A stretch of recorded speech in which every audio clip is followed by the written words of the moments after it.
जय हिंद, नमस्कार साथियों। आज चल रहे हैं उदाहरण 8 में करा यदि साइन ए माइनस बी बराबर एक बटे दो कॉस ए प्लस बी बराबर 1/2 तो ए और बी का मान करा ज्ञात करने के लिए। साइन ए माइनस बी बराबर 1/2, साइन में किसका मान होता है 1/2 तो 30 का। साइन साइन कैंसिल, ए माइनस बी बराबर 30 डिग्री, समीकरण 1। इसी तरह से क्या कॉस ए प्लस बी बराबर 1/2 दिया है, तो कॉस में 1/2 किसका मान होता है 60 का। समीकरण 2, समीकरण 1 और 2 को जोड़ दीजिए, बी बी कैंसिल हो गया आपका।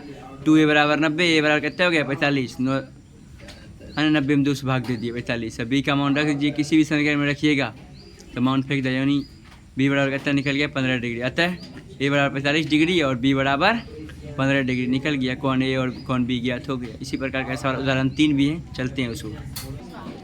तो चलते हैं एकदम इसी प्रकार का सवाल है 3 नंबर में। tan a प्लस बी बराबर √3 और tan a माइनस बी बराबर 1/√3। तो यहाँ पर एकदम देखिए tan a प्लस बी बराबर √3, यानी tan का मान √3 किस में 60 में, a प्लस बी बराबर 60, समीकरण 1।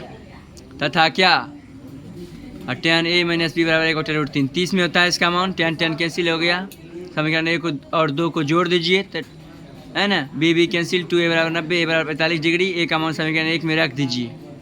कितना निकल गया a प्लस बी बराबर 60, 45 प्लस बी बराबर 60, बी बराबर कितने 60 माइनस 45 यानी 15 डिग्री। इंपॉर्टेंट सवाल था, वीवीआई सवाल था। इस प्रकार के सवाल अक्सर एग्जाम में आया करता है। धन्यवाद साथियों।